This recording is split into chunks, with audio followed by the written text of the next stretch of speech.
नमस्कार दोस्तों, मैं हूं नीरज और आपकी अपनी कक्षा में स्वागत है।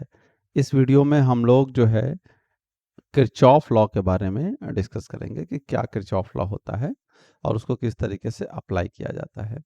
तो देखिए, किरचॉफ ने दो तरीके के नियम दिए थे। किरचॉफ का करंट नियम यानी किरचॉफ करंट लॉ, इसी को इंग्लिश में बोलते हैं, और शॉर्ट में केसीएल बोलते हैं। तो ज़्यादातर जगह पे केसीएल वर्ड यूज़ करते हुए आप लोगों ने सुना होगा। तो किरचॉफ करंट लॉ, किरचॉफ के करंट का नियम। ठीक है। दूसरा है किरचॉफ वोल्टेज नियम, यानी कि किरचॉफ वोल्टेज लॉ। इसी को शॉर्ट में क्या बोलते हैं? केवीएल। अब हम लोग जो है इनको वन बाय वन डिस्कस करेंगे। तो देखिए, पहला है आपका किरचॉफ का करंट नियम, किरचॉफ करंट लॉ। तो उसको क्या कहते हैं, क्या डेफिनेशन क्या कहती है?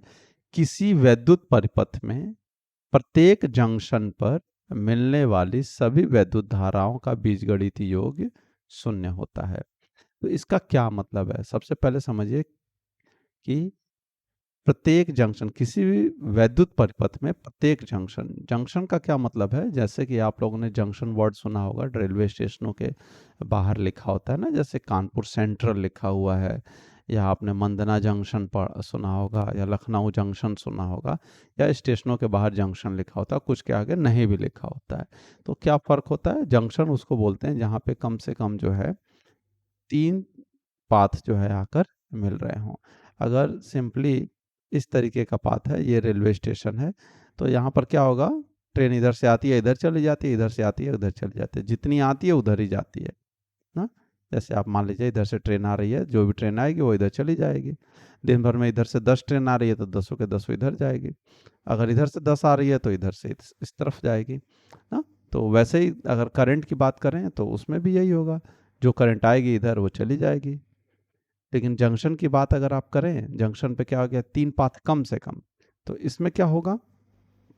यहाँ से अगर मान लीजिए कोई भी, अगर ट्रेन के टर्म्स में बात करें तो कोई भी ट्रेन अगर इधर से आ रही है तो डेफिनेटली वो यहाँ आने के बाद उसको दो रास्ते मिलेंगे, या तो इधर जा सकती है या फिर इधर जा सकती है ना। यहाँ पॉसिबिलिटी है। तो इसमें क्या कह रहा है? जंक्शन यहाँ पे मतलब है कि जहाँ पे कम से कम 3 वायर, आप ऐसे समझिए 3 तार आकर जुड़े हुए हैं, या 3 से ज़्यादा भी हो सकते हैं, कम से कम 3। ठीक है। तो कम से कम 3 तार जुड़े हुए हैं और उन सभी तारों में जो बह रही है धारा, उसका अगर हम बीजगणितीय योग करते हैं तो वो शून्य होता है। अब यहाँ पे बीजगणितीय योग कहा गया है, इंग्लिश में उसको कहते हैं एल्जेब्रिक सम। तो बीजगणितीय योग का क्या मतलब है? तो बीजगणितीय योग का मतलब है कि हम यहाँ पर धाराओं का जो प्लस या माइनस है उसको ध्यान में रखते हुए करें। प्लस या माइनस का क्या मतलब है? यहाँ पे आप अगर यहाँ ध्यान से देखें, जैसे कि ये डायग्राम लिया गया है, ये जंक्शन है आपका, ठीक है ना। ये क्या है? जंक्शन है। ठीक। इस जंक्शन पे अगर आप देखें ध्यान से तो कई सारे तार जुड़े हुए हैं, देखें ना। एक I1, I2, I3, I4, I5, I6, I7, यानी कि 7 तार जुड़े हुए हैं। और सातों में आप देखें तो कोई ना कोई करंट आ रही है या फिर जा रही है। आ रही है का मतलब, इस जंक्शन की तरफ जो करंट का एरो बना होगा, ये देख रहे हैं ना, ऐसे एरो बना हुआ है, तो ये जंक्शन की तरफ आ रही है, ये वाली दूर जा रही है, I3 भी दूर जा रही है, I4 भी दूर जा रही है, I5 देखिए आ रही है, I6 भी आ रही है और I7 भी दूर जा रही है। तो यहाँ पे हम देख रहे हैं कि दो तरीके की करंट है, एक आने वाली और दूसरी क्या है? जाने वाली। तो उसको इनका अंग्रेजी में बोलें तो उसको कहते हैं इनकमिंग करंट, और जाने वाली को बोलते हैं आउटगोइंग करंट। तो इस तरीके से इनकमिंग और आउटगोइंग करंट दो हो गई आपको। तो बीजगणितीय योग का क्या मतलब है? सिंपली जोड़ नहीं सकते हैं, यहाँ पे दो तरीके की धारा है। तो हमें यहाँ पर बीजगणितीय योग करने के लिए हम इनके साइन के साथ में ना, चिन्ह के साथ में, कौन आने वाली कौन जाने वाली अलग अलग हमको समझना पड़ेगा। तो उसके लिए अगर आप ऐसे सोचें कि अगर कोई भी जो इनकमिंग है ना, इनकमिंग करंट है, अगर हम उसको प्लस मान लें, उसकी वैल्यू क्या मान लें? प्लस में है, तो आउट गोइंग क्या हो जाएगा? आउट गोइंग हो जाएगा आपका माइनस में। अगर आप इसको माइनस मानेंगे तो ये वाला प्लस हो जाएगा, कुछ एक को प्लस तो दूसरे को माइनस। तो मान ले रहे हैं हम लोग कि आने वाली जो है प्लस है और जाने वाली क्या है आपकी? माइनस में है। ठीक है। तो अब उसके अनुसार जो है ये एक्सप्रेशन भी वैसे ही लिखा गया, हम लोग इसको भी वैसे ही लिख लेते हैं। यहाँ पर इन्होंने थोड़ा सा अरेंजमेंट इधर उधर किया, पहले आने वाली एक तरफ लिख लिया, जाने वाली को बाद में लिखा है, तो हम लोग एक साथ लिखते हैं। इन देखिए, तो I1 क्या है? आने वाली, तो हम उसको लिखेंगे प्लस का I1। I2 क्या है? बाहर जाने वाली, तो हम बाहर जाने वाली को माइनस मानना है, हम लिखेंगे माइनस का I2। I3 क्या है, बाहर जाने वाली है, माइनस I3। I4 क्या है, बाहर जाने वाली है, माइनस का I4। I5 क्या है, आने वाली है, तो उसको क्या मानना है, प्लस, तो क्या हम लिखेंगे I5 प्लस में। I6 भी क्या है, आने वाली है, तो उसको क्या मानना है हमको, प्लस। फिर I7 क्या है, जाने वाली है, तो उसको लिखेंगे हम माइनस I7। तो इन सभी का बीजगणितीय योग कर लिया आपने, साइन के साथ में कर लिया, और वो किसके बराबर होना चाहिए, शून्य के बराबर होना चाहिए, तो वो हो गया 0। वही ये चीज यहाँ पर शॉर्ट में लिखा गया है ना, summation of I at any node is equal to 0। तो अब इसको आप ध्यान से देखें तो क्या लिख सकते हैं हम लोग, प्लस वालों को एक तरफ, माइनस वालों को दूसरी तरफ लिख सकते हैं। तो ये हो जाएगा I1, देखिए प्लस वाला लिख रहा हूँ I1, I5 और यहाँ पर I6, ये हमारे सब प्लस में है। माइनस वाले देखिए क्या है, I2, माइनस वाले को जब इक्वल के इस तरफ ले जाओगे तो प्लस में आ जाएगा, तो I2 plus I3 plus I4 plus I7, तो ये हो गया। अब आप ध्यान से देखिए यहाँ पे, तो I1, I5 और I6, I1, I5 और I6 ये सब जो है आने वाली करंट है।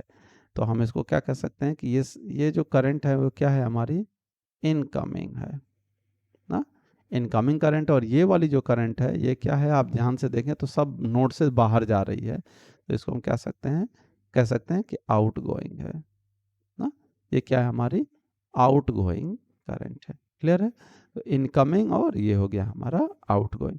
तो कह सकते हैं कि ये इक्वेशन बता रहा है कि किसी भी जंक्शन पे आने वाली धारा और जाने वाली धारा का सम जो है वो क्या होता है, बराबर होता है। तो अगर आपको कहीं पे भी केसीएल अप्लाई करने के लिए कहा जाए तो आप क्या करिए, आने वाली जितनी भी धाराएं उनको एक तरफ लिख लीजिए और जाने वाली जितनी भी हैं उनको इक्वल के दूसरी तरफ लिख दीजिए, तो वही आपकी किरचॉफ करंट लॉ, केसीएल की इक्वेशन जो है वो हो जाएगी, जो कि यहाँ पर भी लिखा है sum of incoming current is equal to sum of outgoing current. तो अभी यहाँ पे क्लियर हो रहा है आपको।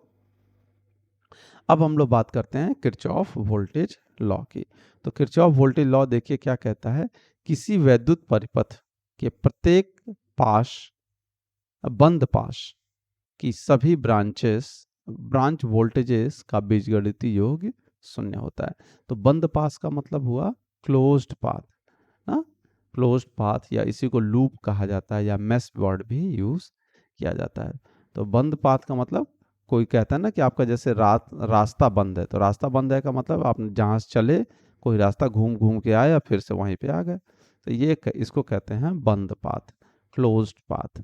ठीक है, तो ये कह रहा है किसी भी क्लोज पाथ में जितने भी ब्रांचेस के वोल्टेजेस होते हैं, ब्रांच के, यानी कि ब्रांच का क्या मतलब है, या तो हमारे पास जो है कोई बैटरी लगी हुई होगी इस तरीके की, या कोई रेजिस्टेंस लगा हुआ होगा। ठीक है, तो उनके अक्रॉस जो है जो भी वोल्टेजेस होंगे उनका अगर हम बीजगणितीय योग करते हैं तो वो क्या होगा, आपका शून्य होगा। तो इसको समझने के लिए ये सब है, ठीक है, ये रिप्रेजेंटेशन ऑलरेडी हम लोगों ने पढ़ा हुआ है, वोल्टेज का कैसे रिप्रेजेंटेशन करते हैं। तो ये बड़ी वाली लाइन हमेशा प्लस होती है, छोटी वाली माइनस होती है। तो अब इसको समझने के लिए जो यहाँ पर जो भी बातें ये समझा रहे हैं उसको आपको यहाँ पे थोड़ा सा बस ध्यान देना है। आपको जो भी यहाँ हम लोग अभी पिछले वाले में समझे थे कि इनकमिंग करंट और आउटगोइंग करंट, इसमें भी आपको दो तरीके के सिंबल मिलेंगे, या तो हम लोग प्लस से माइनस की तरफ जाएंगे या फिर हम माइनस से प्लस की तरफ जाएंगे, दो तरीके की चीज़ें होंगी। तो अगर हम प्लस से माइनस की तरफ जाएंगे तो हम यहाँ पर एज्यूम करेंगे, मानेंगे कि वो वैल्यू क्या है, आपकी नेगेटिव वैल्यू है। और अगर हम माइनस से प्लस की तरफ जाएंगे तो हम मानेंगे कि वो वैल्यू क्या है, आपकी पॉजिटिव वैल्यू है। ये इसका क्या मतलब है, अभी हम लोग वन बाय वन सारी चीज़ें डिस्कस करेंगे।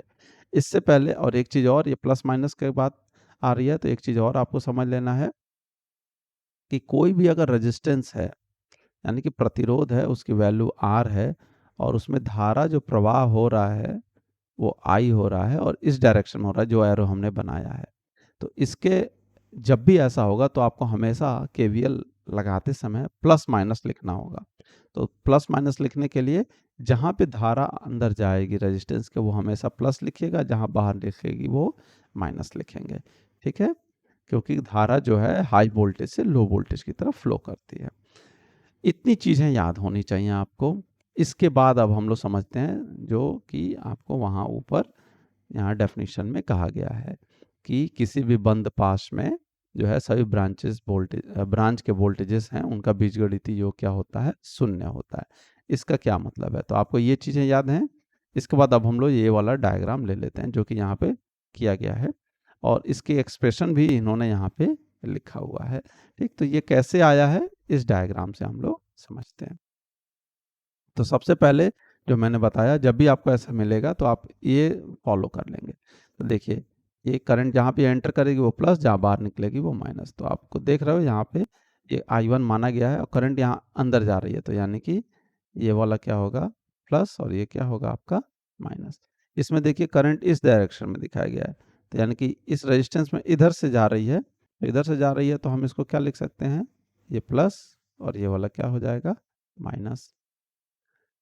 बैटरी में ऐसा कुछ नहीं है। बैटरी में हम लोग को पता है, बैटरी में हमेशा बड़ी वाली लाइन प्लस होती है और छोटी वाली माइनस, तो उसमें आपको कोई चेंज नहीं करना है, चाहे वो धारा किसी भी डायरेक्शन में फ्लो कर रही है, उससे कोई मतलब नहीं होगा। उसके बाद जो है आप देखिए इस रेजिस्टेंस में R3 की बात करें तो R3 में एक सोर्स है, वोल्टेज सोर्स है। तो इसमें तो जो प्लस बड़ी वाली लाइन होगी वो आपकी रहेगी प्लस और जो छोटी वाली लाइन होगी वो क्या होगी आपकी, माइनस। अब इस रेजिस्टेंस की बात करें तो करंट देखिए इस डायरेक्शन में गई है, तो ऑब्वियस बात है यहीं से तो अंदर गई होगी, तो यहाँ से अंदर गई होगी तो ये हो जाएगा प्लस और ये क्या हो जाएगा, माइनस। अब इसकी बात करें तो देखिए यहाँ पे इस तरीके से करंट फ्लो कर रही है, तो आप देखें तो ये हो गया प्लस और ये हो जाएगा माइनस। ये ऑलरेडी आपको पता है, छोटी वाली माइनस बड़ी वाली प्लस। अब ये हमने लिख लिया। इसके बाद अब हम केवीएल अप्लाई करेंगे। तो अब केवीएल अप्लाई करने का मतलब एक बंद पास होना चाहिए। तो जैसे बंद पास का मतलब ए से शुरू करेंगे तो गए ए से गए बी, बी से गए सी, सी से गए डी, डी से गए ए। बंद पास है ये हमारा, ठीक है।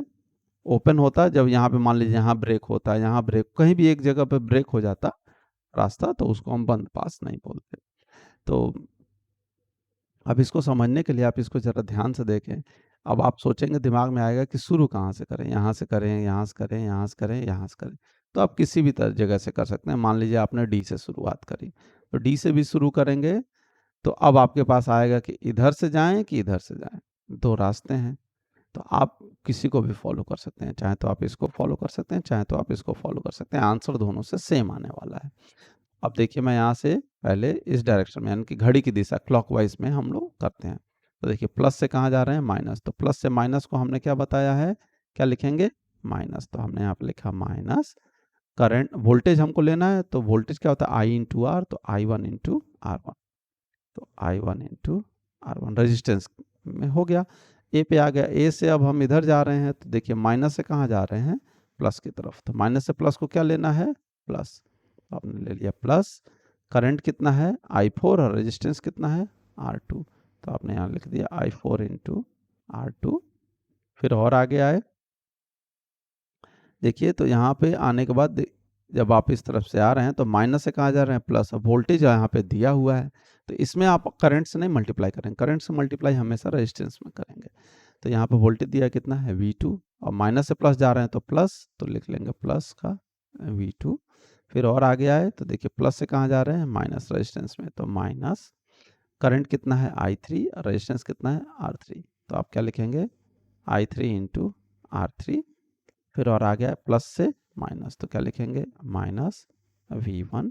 फिर माइनस से प्लस, और करंट कितना है, R2। तो क्या लिखेंगे, I2 इंटू R4।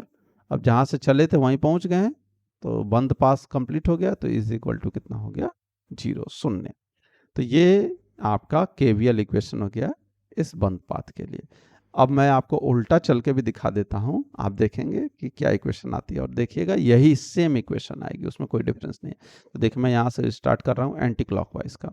तो यहाँ जा रहे हैं तो प्लस से माइनस, तो क्या लिखेंगे, माइनस I2 इंटू R4।